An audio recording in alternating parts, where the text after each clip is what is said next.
Hello everyone, good evening for all. आज मैं आपके लिए लेकर आया हूं भाई RBI allows the transfer of fraudulent loan to ARC. तो इसी पॉइंट को हम डिस्कस करेंगे, सारे पॉइंट्स देखेंगे यहाँ पे पॉइंट बाय पॉइंट। तो आरबीआई अलाउ किया है ट्रांसफर्स, फ्रॉडुलेंट जो लोन्स हैं उनके ट्रांसफर्स के लिए, उनके वो सेल करने के लिए अलाउ किया है आरबीआई ने। तो चलिए देखते हैं क्या पॉइंट्स बनते हैं।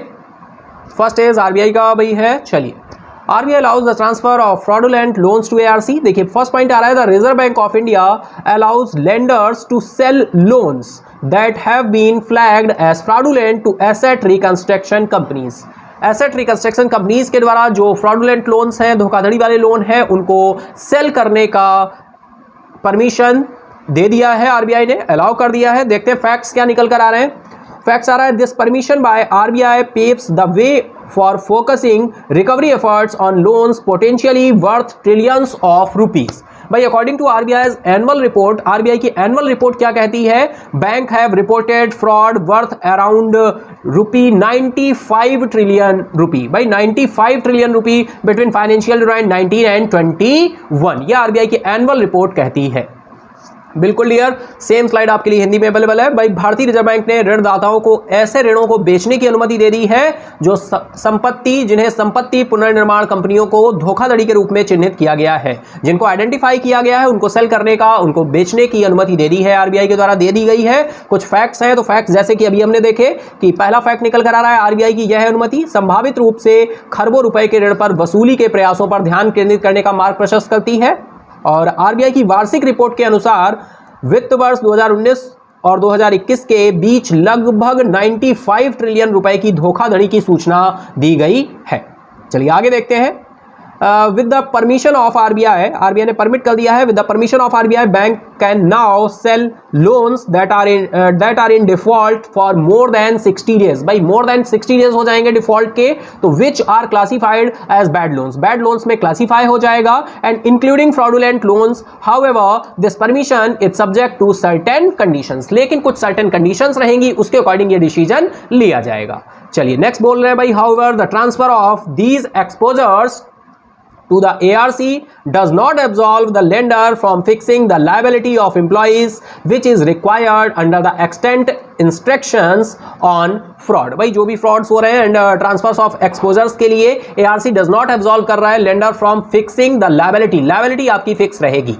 चलिए आरबीआई की अनुमति से बैंक अब उन ऋणों को बेच सकते हैं जो 60 दिनों से अधिक के लिए डिफॉल्ट है, या जिन्हें धोखाधड़ी वाले ऋणों सहित खराब ऋण के रूप में वर्गीकृत किया गया है। हालांकि यह अनुमति कुछ शर्तों के अधीन है। तो सेम भाई आपके लिए कंटेंट है, इंग्लिश एंड हिंदी दोनों में अवेलेबल है। मोर देन 60 डेज हो जाएंगे तो फिर डिफॉल्ट्स के, तो फिर उसको क्लासिफाइड कर दिया जाता है बैड लोन्स में, एंड उसको फ्रॉडुलेंट लोन्स के जरिए सर्टेन कंडीशंस को देखते हुए उसको सेल किया जा सकता है। तो नेक्स्ट पॉइंट यही था। हालांकि एआरसी को इन एक्सपोजर को हस्तांतरण ऋणदाता को कर्मचारी की देयता तय करने से मुक्त नहीं करता, जो धोखाधड़ी पर मौजूद निर्देशों के तहत आवश्यक है। तो ये कुछ पॉइंट्स आ जाते हैं जहां जो हमारे एग्जाम के लिए इंपॉर्टेंट होते हैं। नेक्स्ट देखिए आ रहा है, currently lenders are not allowed to transfer fraudulent loans to asset turn around companies, but the recent change in norms में क्या चेंज किया गया है, will allow ARC to buy more assets as well as allow National Asset Reconstruction Company Limited to participate in more asset proposals, thus it will lead to faster cleaning। जिससे जो भी हमारे bad loans हैं उनको fast तरीके से clean किया जा सके। और यार कुछ दिन पहले आपने बैड बैंक्स के बारे में भी सुना होगा भाई, बैड बैंक, तो इसके बारे में डिस्कशन हुआ था भाई बैड बैंक के बारे में कि बैड बैंक नाम तो कैसा है भाई, बैड बैंक है, लेकिन ये क्या हमारे लिए अच्छा हो सकता है और क्या पॉइंट्स है, वो सारे पॉइंट्स डिस्कस किए थे। तो बैड बैंक में जो कॉन्सेप्ट आ रहा था वो NARCL, और भाई एक और आपका कौन सा, IDRCL। तो IDRCL यहां पर क्या था, तो यार मैं बता दूं, NARCL तो आपको दिख रहा है national asset reconstruction company limited, और IDRCL जो है वो है इंडिया डेप्ट रिजोल्यूशन कंपनी लिमिटेड। इंडिया डेप्ट रिजोल्यूशन कंपनी लिमिटेड, मैं यहां पर इसका एब्रिविएशंस लिख देता हूं, इंडिया डेप्ट रिजोल्यूशन कंपनी लिमिटेड। तो इन दोनों के फॉर्मेशन से आपका बैड बैंक को बनाया गया है, बैड बैंक को कंस्ट्रक्ट करने की बात की गई और कितना अमाउंट दिया गया भाई, शायद आपको न्यूज में ध्यान होगा, 30,600 करोड़ रुपए देने की बात की है। 30,600 करोड़ रुपए देने की बात की है। जो भी बैंक्स के ऐसे हैं जो बैड लोन्स हो गए हैं, एनपीएस हो गए हैं, उनको ये बाय करेगा। कौन बाय करेगा? NARCL बाय करेगा, खरीदेगा। भाई कितना खरीदेगा?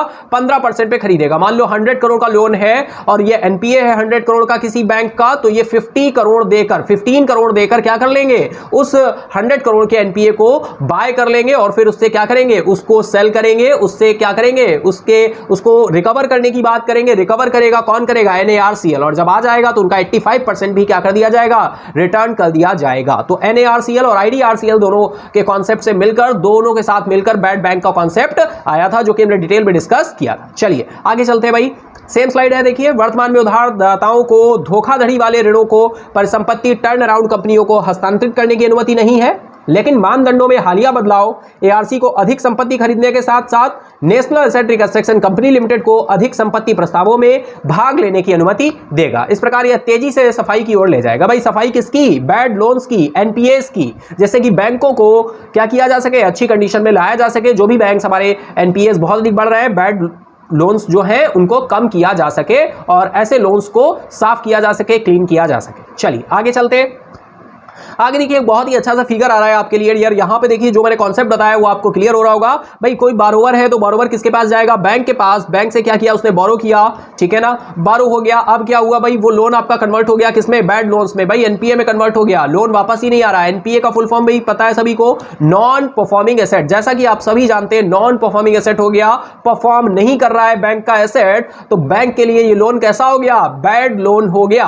अब बैंक किसके पास जाएगा भाई? क्योंकि जो बारोवर है वो क्या हो गया? एनपीए हो गया है, उसको रिकवर नहीं कर पा रहे, तो बैंक क्या? एसेट रिकंस्ट्रक्शन कंपनी क्या करेगा? एसेट रिकंस्ट्रक्शन कंपनी को अप्रोच करेगा, अपने एनपीए को सेल कर देगा। किसको? एआरसी को। और एआरसी क्या करेगी? बारोवर को अप्रोच करेगी और बारोवर से जो भी वहां पर क्या किया होगा, बारोवर ने कुछ ना कुछ सिक्योरिटी मॉर्टगेज की होगी, वहां से उसको रिकवर करने के काम करेगा। कौन करेगा? एआरसी करेगा।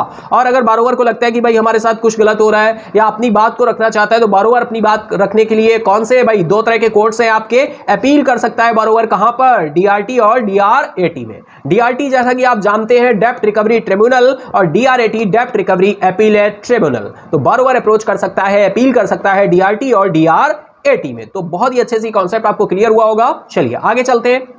अब देखिए न्यू क्रिएशन क्या हुआ है भाई, न्यू क्राइटेरियाज क्या आए हुए हैं। The new norms had significant opportunities for banks as well as asset reconstruction companies as it will allow to buy these asset at a higher discount. भाई हायर डिस्काउंट देने की बात की है, ठीक है ना, higher discount instead of regular bad loan. जो भी रेगुलर बैड लोन्स आ रहे हैं वहां पर हायर डिस्काउंट देने की बात की गई है।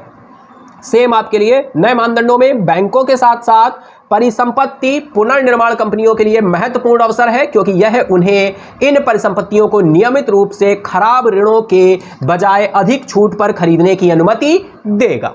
चलिए आगे चलते हैं।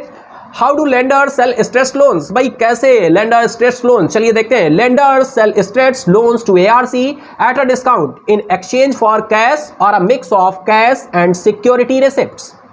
These receipts can be encashed after the recovery of the specific loan by the ARC। ठीक है ना डियर, बिल्कुल। सेल स्ट्रेस लोन्स जो भी है डिस्काउंट देते हैं, एक्सचेंज करते हैं कैश और mix cash and security receipts के through, and these receipts can be encashed after the recovery of specified loan by the ARC, जो कि एआरसी के द्वारा क्या किया जाता है? रिकवर किया जाता है।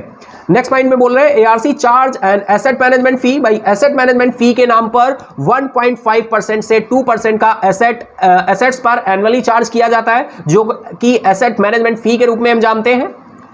एआरसी जो चार्ज करता है, once an account is declared fraudulent, banks are required to set aside 100% of the outstanding loan. Outstanding loan clear आप समझते हैं, जो भी लोन था जो हमारा रिकवर होकर नहीं आया है, ठीक है ना, वो हमारा क्या हो जाता है? आउटस्टैंडिंग लोन होता है। और आउटस्टैंडिंग लोन में इंटरेस्ट और प्रिंसिपल प्लस इंटरेस्ट की बात होती है। आउटस्टैंडिंग लोन जो रिकवर नहीं हुआ है, पेंडिंग है।